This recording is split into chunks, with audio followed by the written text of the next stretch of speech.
নমস্কার বন্ধুরা, শিউলি রান্নাঘরে স্বাগতম। আজ আমি বানাবো নিরামিষ পটল পাসিন্দা। যারা পটল খেতে পছন্দ করে না, একবার এভাবে বানিয়ে দেখতে পারেন। ভীষণই খেতে ভালো হয়, আর ঘরে থাকা কয়েকটা মাত্র উপকরণ দিয়ে আপনারা এই সহজ রেসিপিটা খুব সহজে বানিয়ে নিতে পারবেন। আর এটা বানাতে খুব একটা সময় লাগে না। এটা রুটি, পরোটা বা ভাতের সাথে খেতে পারবেন। এটা বানানোর জন্য কি কি লাগছে আর কীভাবে বানাচ্ছি আপনারা স্কিপ না করে দেখতে থাকুন। পটল পাসিন্দা বানানোর জন্য কয়েকটা আমি পটল নিয়েছি। এই পটলগুলো আমি বটিতে কেটে ফিরে আসছি। পটলগুলোকে কেটে নিয়েছি, দেখুন এইভাবে।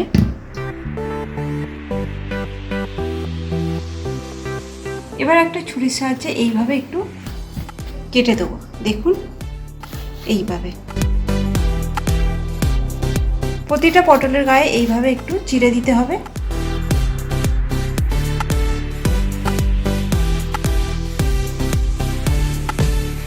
সব পটলের গায়ে এইভাবে একটু চিড়ে দেব।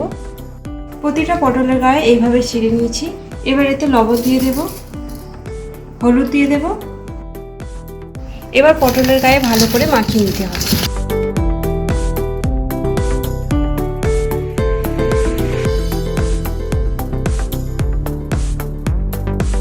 পটলের গায়ে ভালো করে লবণ হলুদ মাখিয়ে নিয়েছি।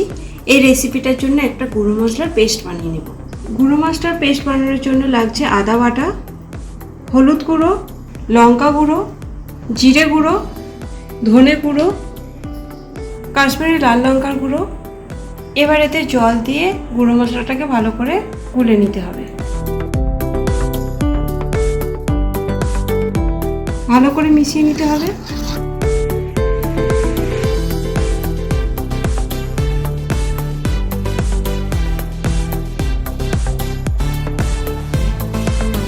গুঁড়ো মশলার পেস্টটা বানানো হয়ে গেছে। এই রেসিপিটার জন্য আরও একটা পেস্ট বানিয়ে নিতে হবে। আচ্ছা, এটা কাজু বাদাম বাটা, কয়েকটা কাজু বাদাম বেটে নিয়েছি। আর এতে দিয়ে দিতে হবে দুধ।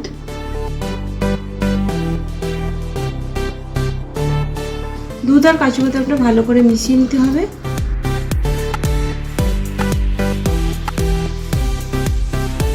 দুধ আর কাজু বাদামটা ভালো করে মিশিয়ে নিয়েছি। আর লাগবে টমেটো, একটা বড় সাইজের টমেটো আমি কুচিয়ে নিয়েছি।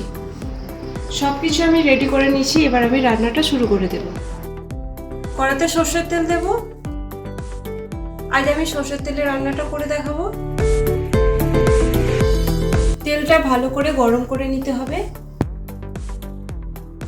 তেলটা ভালো করে গরম করে নিয়েছি। এবার আমি পটলগুলো ভেজে নেব।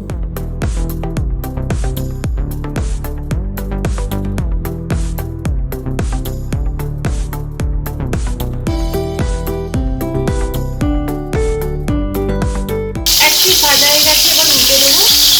পটলগুলো সময় ধরে কিন্তু ভাজতে হবে।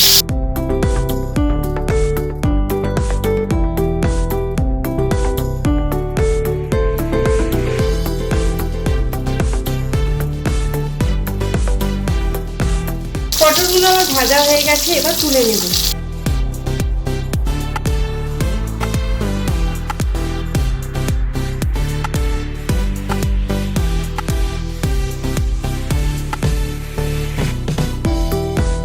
পটলগুলো আমি ভালো করে ভেজে নিয়েছি। এবার আমি বাকি রান্নাটাও সেরে নেব। এবার এই তেলেতে দিয়ে দেবো গোটা গরম মশলা, এলাচ, দারচিনি। কয়েক সেকেন্ড ভেজে নিতে হবে। এবার এতে গুঁড়ো মশলার পেস্টটা দিয়ে দেব। এটাকে কিছুক্ষণ কষে নেব।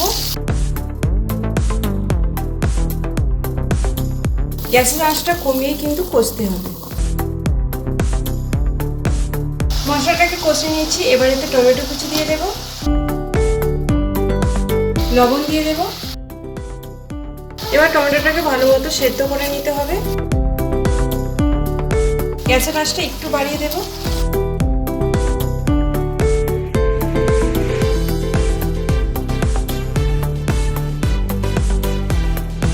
টমেটো ভালো মতো সেদ্ধ হয়ে গেছে, দেখুন।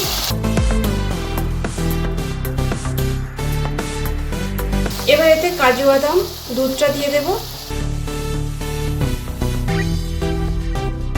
এটাকেও কিছুক্ষণ কষিয়ে নিতে হবে।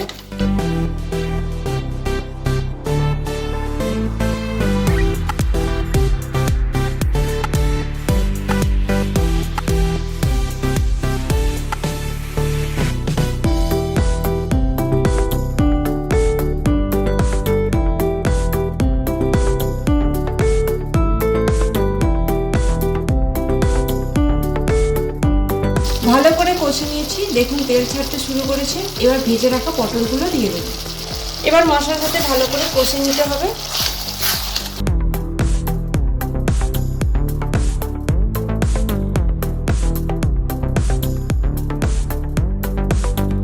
এবার পরিমাণ মতো জল দিয়ে দেব। আরো একটু লবণ দিয়ে দেব আর গ্যাসের আঁচটা বাড়িয়ে দেব। ভালো করে মিশিয়ে নেব।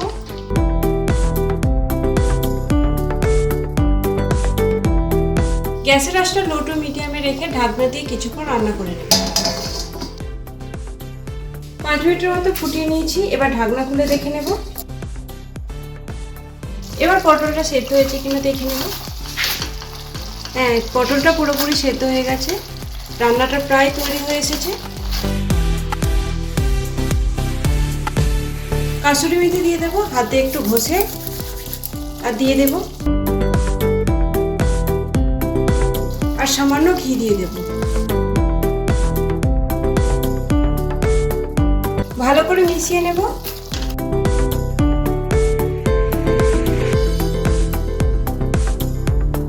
ভালো করে মিশিয়ে নিয়েছি। পটল পাসিন্দা ভাত তৈরি হয়ে গেছে। এবার নামিয়ে নেব।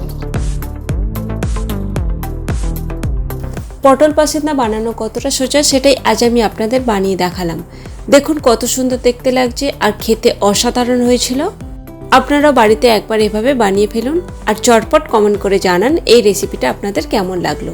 আর লাইক শেয়ার করতে ভুলবেন না।